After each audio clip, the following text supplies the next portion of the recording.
Хөрөлсөхийн засгийн газар байгуулагдаж ажилласнаас хойш 100 хоногийн хугацаанд хүлээлтийг давсан ажлууд хийгдэж чадаагүй ч Чингис Бондын 500 сая долларын өрийн үлдэгдэл 127 сая $ын өрийг төлсөн. Монгол улсын гадаад валютын нөөц 3 тэрбум $д хүрч өмнөх оныхоос 3 дахин өссөн зэрэг үйл явдлууд өрнөсөн нь олон нийтийн зүгээс эдийн засгийн хувьд хөрөлсөхийн засгийн газарт эерэг үнэлгээ өгөх түлхэц болсон гэж судлаачид өгнөж байна. Хамгийн сайн мэдээ гэх юм бол нөгөө Чингис Бондны өрийн 500 сая $ын өрийг дарсан мэдээлэл бол бас энэ эдийн засгт их тийм эерэг дохиогсон. За Монголын ард түмэд ч гэсэн ер нь бол бид нар бас нөгөө нэг айхтар даад авшгүй өрөнд орцсон гэж байгаасаа бас салж байгаа мэн гэсэн тийм сэтгэл төрүүлсэн сайн үйл явц болсон. За дараагийн сайн үйл явц нь бол Монголын валютын гадаад валютын нөөц 3 тэрбум $ын нөөц хуримтлагдаад байгаа байдал бол бас эдийн засаг санхүү талаас бас сайн мэдээлэл байсан болов уу гэж бодож байна. Тэгээ ингээ харахаар мэдээж хэрэг эдийн засгийн байдал бол маш хүндрэлтэй байгаа. Нийгэм тийм ээ тэр чигээрээ одоо ажилгүйдэл ядуурл гэдэг юм уу нөгөө цалин орлогын өсөлт байхгүй. Ингээд асуудалтай байгаа дээр нь улс төрийн докторгүй байдал ч өөрөө улам ихсэж байна л да. Нөгөө засаг барьж байгаа нам маань доктортой үйл ажиллагаагаа явуулах боломж бол байсан.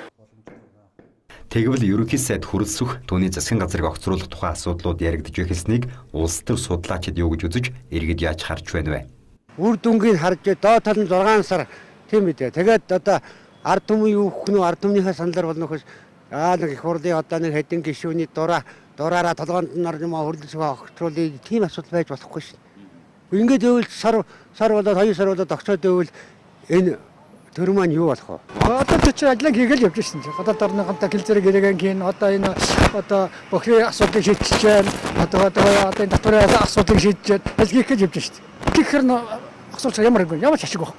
Эрдэнтийн 49% энэ төр өгөн энэ төр гэдэг байгаа одоо 51% юу байгаа гэж одоо болох юм одоо.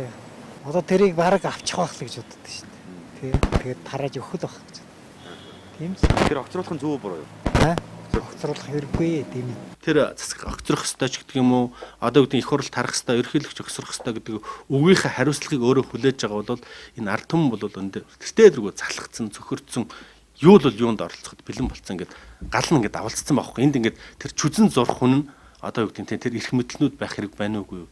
Энэ улс орны эрх шигтэй нийцэхгүй үгүй юу? Хэрвээ бид нар дараагийн Сир, дараагийн Иран ч юм уу те Иран, Ирак ч юм уу дараагийн Сирэлионыг бид нар болох ёсгүй байхгүй. Айл болох хөрөлсөхийн засгийн газар хэвэндээ байх энэ хувилбаруудыг яаж одоо тэр бодлогын хувьд дэмжих вэ? Тэгэхээр энэ дээр бол бас тал талаас нь харж арай илүү шийдэх тал руу явах байх л гэж харж байна.